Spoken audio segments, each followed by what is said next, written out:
In February of 2018, Princess Shamsa, one of the most privileged women in Dubai, had to escape the country in hopes that she could get to a place where she can live a free life. But little did she know that wouldn't happen. There was no country in the world where she'd be safe. She was a princess, and princesses don't just get to decide when they stop wanting to be a member of the royal family. But she tried it anyway, and had to pay the price. The price being her life. In this video, we're going to dig deeper into the dark side of being a princess in the Middle East, and the price they have to pay just because they were born into the royal family. Princess Shamsa never had it easy. Born to Sheikh Mohammed bin Rashid Al Maktoum, she was officially the daughter of the ruler of Dubai, which meant that eyes were always on her, no matter what she'd do. And while most people would love the attention, Shamsa hated it. All she wanted was to go to the UK and get a degree from Cambridge. The crazy part was that she had the money and the brains for it. It took her one try to get in, but when she brought it up to her father, it was a hard no. The sheikh wouldn't allow it. The princess was to remain in the palace in Dubai and forget about her dreams of studying abroad. But that's not the life she wanted for herself. So she did what any princess would do, took matters into her own hands. In August of 2000, she grabbed the keys of one of her father's Range Rovers and with it drove directly to the airport. From there, she took a flight to London and thought that she could fulfill her dream of going to Cambridge. But that didn't end up happening. Within the next few weeks, Shamsa was kidnapped in broad daylight off the streets of Cambridge. From there, she was first taken to Paris and then on a private jet back to Dubai, where her father wanted her to be.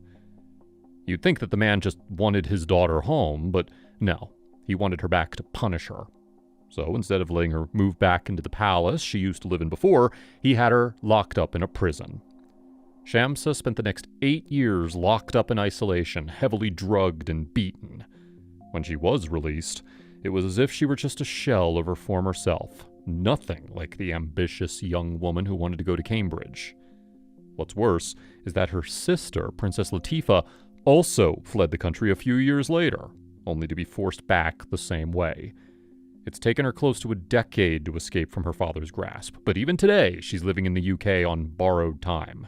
At any point, the sheikh could decide to bring her back, and she'll suffer the same fate her sister did, who the world has now not seen for 22 years, just because she dared to dream and to try to get away.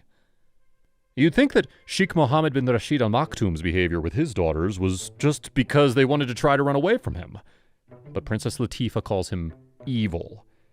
Evil men don't just keep their evils limited to their children. It extends to other people in their life too, especially their wives. For Haya bint Hussein, it was something she had to experience throughout her life. Haya was born a princess. Her father was King Hussein of Jordan, one of the most influential men in the Middle East. When Haya was in her late teens, she fell in love with one of the commanders in the Jordanian army. But right before they were going to make things official, he passed away in a mysterious accident. No one said it out loud, but it was obvious that the king had something to do with it. You see, princesses aren't just regular women, they're valuable. They have the ability to bring in new alliances, strengthen the country as a whole. So the king couldn't just let his daughter fraternize with the military men of his country. He had much bigger plans for her. He wanted her to live in the palaces in Dubai as the wife of one of the most influential men in the country, Sheikh Mohammed bin Rashid Al Maktoum. And he made it happen. Haya was his second wife, but their marriage didn't last very long. The pair had a 25-year age gap, and their pairing was always an alliance, never really a marriage. After seeing how callously the sheikh treated Princesses Shamsa and Latifa, Princess Haya knew she had to save herself. She had to get out of Dubai if she was going to have a long life. So she grabbed both of her children, fled to the UK, and ended up filing for divorce. Everyone thought that there was no way the sheikh would let her go, but he did.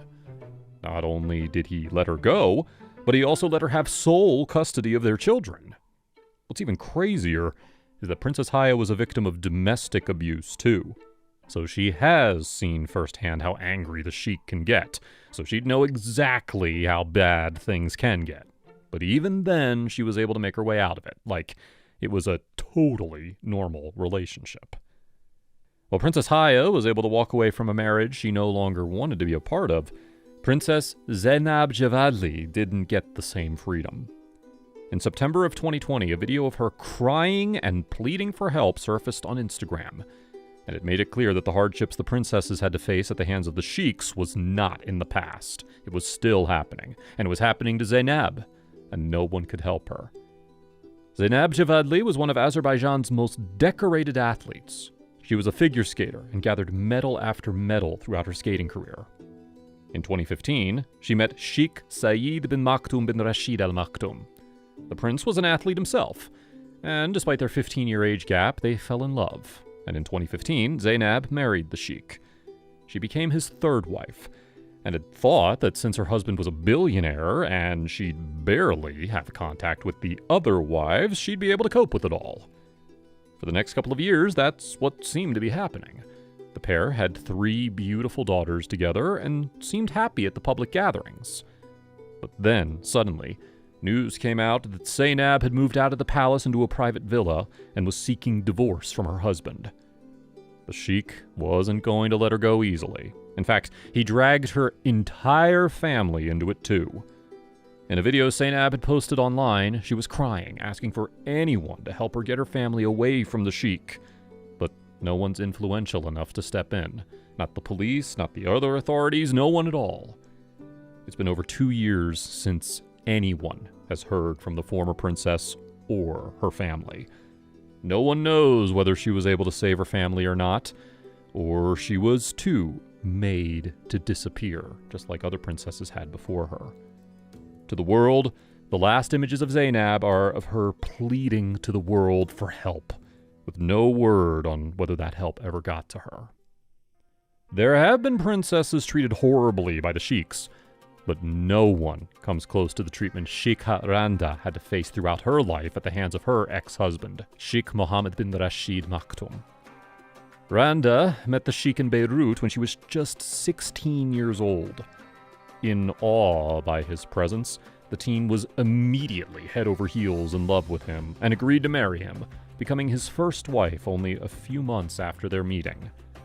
At 18 years old, Randa gave birth to the pair's only daughter together, Manal. But shortly after the child's birth, their relationship fell apart. Randa had uncovered something the sheikh had done, and she no longer wanted to stay with him. Some say he had cheated. Others say she found out something much worse. But regardless of what it was, he allowed her to leave, but told her that Manal had to stay behind. At first, she thought that she'd later be able to meet her and maybe even get custody, but that didn't happen. In fact, the last time Randa, who's in her late 60s now, had seen her daughter was when she was 5 months old and could barely hold her neck up to crawl. Throughout her life, she kept trying to meet her daughter, but the sheikh made it so that she wouldn't be able to. The only time she had come close was when he allowed her to enter an event she'd been at, but told her to find Manal with your mother's intuition. The crowd had thousands of women, and Randa wasn't able to find her daughter. That's the agony she's had to live with her whole life, searching endlessly for her daughter, never even able to look at a picture of her. All because she decided to break things off with the sheikh, not knowing that he would make it his life's purpose to make her life a living hell. When Randa, Zeynab, and Haya married into the royal family, they thought that their dreams would come true, but later realized that their lives were no different than the princesses who were born into the family.